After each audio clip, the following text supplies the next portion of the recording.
వైసీపీలో మొదలైన ఆధిపత్య పోరు ఇప్పుడు బజారుకెక్కుతోందా?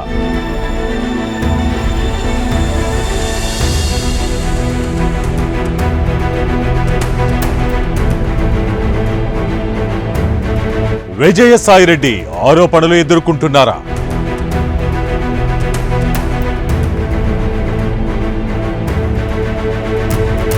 పార్టీలో ఏ ఒక్కరు కూడా ఎందుకు సపోర్టుగా మాట్లాడటం లేదు?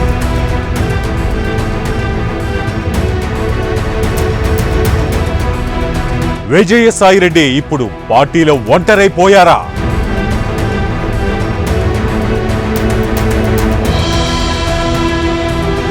జగన్ ఎందుకు స్పందించడం లేదు?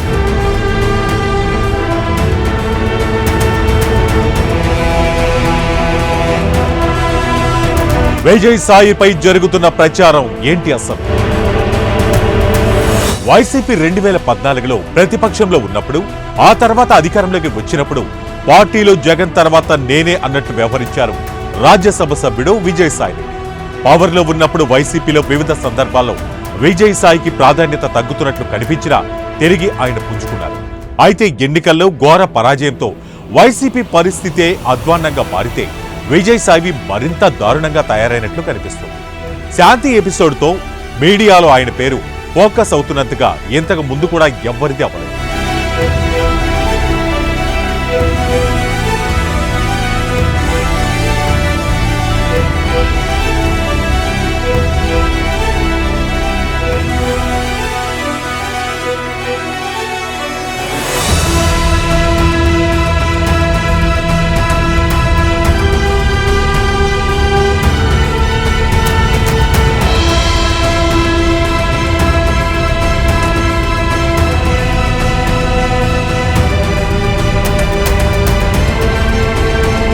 అసలు ఆ పార్టీ ఉనికినే ప్రశ్నార్థకం చేసేలా పార్టీలో అంతర్గత విభేదాలు రచ్చకెక్కుతున్నాయి. ప్రస్తుతం వస్తున్న ఆరోపణలతో పార్టీలో తనకు వ్యతిరేకంగా కుట్ర జరుగుతుందంటూ విజయసాయిరెడ్డి అంతటివాడే రోడ్డెక్కారు. స్ట్రైట్ గా ఎవరి పేరు ఆయన బయట పెట్టకపోయినా ఆయన టార్గెట్ చేసింది వైసీపీ హయాంలో సకల శాఖల మంత్రిగా, ప్రభుత్వ ముఖ్య కార్యదర్శిగా చక్రం తిప్పిన సజ్జల రామకృష్ణారెడ్డి అంటున్నారు. వైసీపీలో అత్యంత కీలకంగా నెంబర్ 2గా వివరించిన విజయసాయిరెడ్డి ఇప్పుడు పార్టీలోనూ విపక్షాల నుంచి కూడా తీవ్ర వ్యతిరేకతను ఎదుర్కొంటున్నారు. ఆయనపై తీవ్రమైన ఆరోపణలు వెల్లువెత్తిన సొంత పార్టీ నుంచి ఒక్కరంటే ఒక్కరు కూడా ఆయనకు మద్దతుగా బయటకు వచ్చి ఆ ఆరోపణలు ఖండించలేదు. ఒక రకంగా పార్టీ మౌనం విజయసాయిరెడ్డిపై ఆరోపణలు నిజమేనన్న భావన సామాన్య జనంలో కూడా కలిగేలా చేస్తున్నాయి. ఈ నేపథ్యంలోనే తనపై ఈ ఆరోపణలు రావడం వెనుక ఉంది సొంత పార్టీ నేతలే అని విజయసాయిరెడ్డి మీడియా ముందు వ్యాఖ్యానించారు. దాంతో వైసీపీలో ఇంటర్నల్ వార్ ఏ స్థాయిలో ఉందో ఫోకస్ అయింది. ఇక్కడ మరో విషయం ఏంటంటే తనపై వచ్చిన ఆరోపణలపై విశాఖ వేదికగా విజయసాయిరెడ్డి మీడియా సమావేశం ఏర్పాటు చేసిన ఆయన పక్కన పార్టీ నేతలు ఎవరు కనిపించలేదు. ఆయన పార్టీలో కీలక నేత అయిన విశాఖకు చెందిన వైసీపీ నేతలెవరూ ఆయనకు స్వాగతం పలకలేదు. ఎలా కుట్రలు జరుగుతున్నాయి అన్నటువంటి విషయాన్ని ఆకలింపు చేసుకోవాలి. 24 ఎన్నికల్లో వైఎస్ఆర్ కాంగ్రెస్ పార్టీ ఓటమి పాలైనటువంటి విషయం మీ అందరికీ కూడా తెలిసినటువంటి విషయం. దానికి చాలా కారణాలున్నాయి, సమీక్షించుకుంటున్నాం. ఆ సమీక్షల తర్వాత ఏదైతే నివారణోపాయాల్ని ఆలోచించి చర్యలు తీసుకోవాలనో ఆ చర్యలు తీసుకోవడం జరుగుతుంది మా పార్టీ అధ్యక్షుల వారు.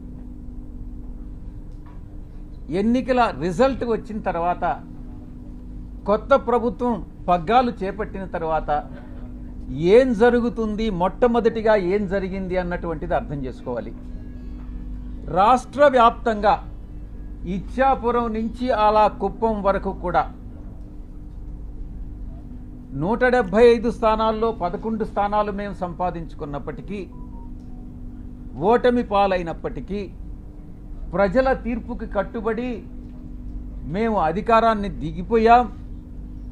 వచ్చినటువంటి కొత్త ప్రభుత్వం ఆ యొక్క పార్టీ యొక్క గుండాలు కానీ, రౌడీ ఎలిమెంట్స్ కానీ, ఆ పార్టీ యొక్క కార్యకర్తలు కానీ ఎలా దౌర్జన్యాలు చేస్తూ ప్రతి ఒక్కరిని, వైఎస్ఆర్ కాంగ్రెస్ పార్టీకి సపోర్ట్ చేసినటువంటి ప్రతి ఒక్కరిని ఇబ్బందులకు గురి చేస్తూ, తీవ్రంగా కొడుతూ, కుటుంబాలను నాశనం చేస్తూ, రేపులు చేస్తూ ఈ రకమైనటువంటి అకృత్యాలకి చట్టం అనే దాన్ని పరిగణలోకి తీసుకోకుండా పోలీసులు ఏం చేస్తారులే, మాకు అధికార పార్టీ యొక్క సపోర్ట్ ఉంది అన్నటువంటి ఒకే ఒక కారణంతో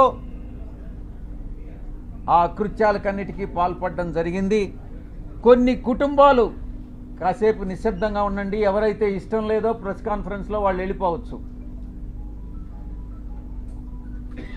ఇలా కొన్ని ఊర్లలో ఉన్నటువంటి కుటుంబాలు ఊర్లు వేరే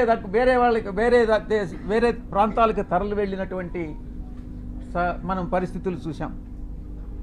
ఇంతటి దారుణమా ఇదా మీరిచ్చేటటువంటి ప్రజాస్వామ్యబద్ధమైనటువంటి పరిపాలన అని నేను ప్రశ్నిస్తా ఉన్నా.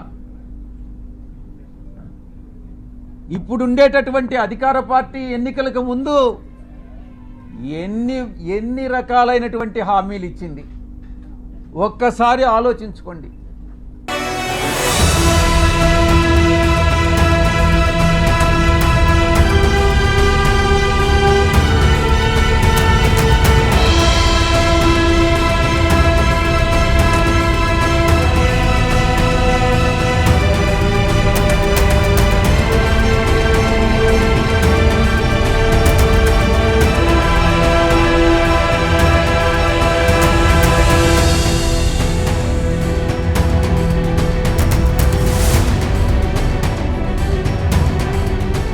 దాంతో జగన్ కూడా విజయసాయిరెడ్డి విషయంలో ఏ మాత్రం సానుకూలంగా లేరన్న టాక్ వినిపిస్తుంది.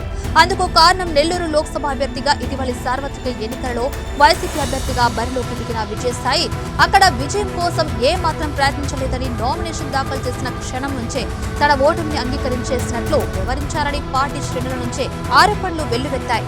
అదే విషయాన్ని నెల్లూరు వైసీపీ నేతలు జగన్ దృష్టికి కూడా తీసుకువెళ్లినట్లు సమాచారం. పార్టీలో జరుగుతున్న గమనించే విజయసాయిరెడ్డి సొంత ఎజెండాతో ముందుకు వెళ్లే ఆలోచనలో ఉన్నారంటున్నారు. ఈ నేపథ్యంలోనే విజయసాయిరెడ్డి సొంత ఛానల్ ప్రకటన చేశారు. విశాఖలో ఆ విషయం స్పష్టం చేశారు. గతంలో కూడా ఆయన సొంత ఛానల్ మాట ఎత్తారు, కానీ ఆ తర్వాత ఆ విషయంపై ఎప్పుడూ మాట్లాడలేదు. అయితే తాను ప్రారంభించబోయే సొంత ఛానల్ తాను ఏ పార్టీలో ఉన్నానన్న దాంతో సంబంధం లేకుండా న్యూట్రల్ గా వివరిస్తుందని కూడా చెప్పుకొచ్చారు. న్యూట్రల్ గా అని ఆయన నొక్కి చెప్పడంతో వైసీపీ సొంత మీడియాను టార్గెట్ చేయడమే అంటున్నారు. నువ్వు అనవసరంగా లాస్ అయిపోతావన్నా, ఎందుకు మన ఛానల్ ఉంది కదా అని అంటే మళ్ళీ గమ్మైపోయా. కానీ ఈరోజు నిర్ణయం తీసుకున్నా, అరే వీడు దేనికి పనికిరానటువంటి వాడు, ఈ వంశీ అనేటటువంటి వంశీగాడు ఛానల్ స్టార్ట్ చేయంగా ఒక ఎంపీగా ఉండి సమాజంలో ఒక పలుకుబడి ఉండి ఒక మంచి సేవ చేయాలన్నటువంటి దృక్పథం ఉన్నటువంటి నేను ఛానల్ స్టార్ట్ చేయలేనా? ఇన్ని రోజులు నేను ఎందుకు కాలయాపన చేశానన్నటువంటి తపన ఈరోజు నాలో మొదలైంది. తప్పకుండా ఛానల్ స్టార్ట్ చేస్తాను. మళ్ళీ నిర్ణయం తీసుకున్నా. ఈసారి ఎవరు చెప్పినా కూడా వినేది లేదు. ఛానల్ ప్రారంభం చేసి తీరుతా అతి త్వరలో. వీళ్ళందరి దుశ్చర్యలు ఈరోజు ఏదైతే ఈ యొక్క కుల ఛానల్స్ ఉన్నాయో, కుల పత్రికలు ఉన్నాయో, వీళ్ళందరినీ కూడా ఎండగడతాను అని నేను పత్రికాముఖంగా తెలియజేసుకుంటా ఉన్నా. త్వరలో ప్రారంభం చేస్తాం. ఈ ఛానల్ చాలా న్యూట్రల్గా ఉంటుంది. కులాలకి, మతాలకి, రాజకీయ పక్షాలకి అతీతంగా ఉంటుంది. న్యూట్రాలిటీ అంటే న్యూట్రాలిటీనే. విజయసాయిరెడ్డి ఏ రాజకీయ పక్షంలోనైనా ఉండొచ్చు, కానీ ఛానల్ వచ్చేటప్పటికి న్యూట్రల్ ఛానల్ మాత్రమే మెయింటైన్ చేస్తాం, న్యూట్రాలిటీ మెయింటైన్ చేస్తామని నేను సవినయంగా తెలియజేసుకుంటా ఉన్నాను. ఇక బడుగు బలహీన వర్గాలకు సంబంధించి ఈ క్రమంలో విజయసాయిరెడ్డికి వైసీపీలో కొనసాగే పరిస్థితి ఉండకపోవచ్చని కూడా అంటున్నారు. రాజ్యసభ సభ్యుడిగా ఢిల్లీలో బీజేపీ అగ్రనేతలతో తనకున్న పరిచయాలను ఆధారం చేసుకుని కమలంగూటికి చేరడానికి ప్రయత్నాలు ప్రారంభించారన్న చర్చ మొదలైంది. వైసీపీ రాజ్యసభ సభ్యుడిగా ఉన్న వైవి సుబ్బారెడ్డి వంటి వారు ఆయన వెంట నడిచే పరిస్థితి లేదు. దాంతో పార్టీకున్న 11 మంది ఎంపీల్లో మెజార్టీ సభ్యులను కలుపుకొని రాజ్యసభ పక్షాన్ని బీజేపీలో విలీనం చేసే దిశగా పావులు కదుపుతున్నారంటున్నారు. అసలు ఏం జరుగుతుందో తెలియాలంటే వేచి చూడాల్సిందే.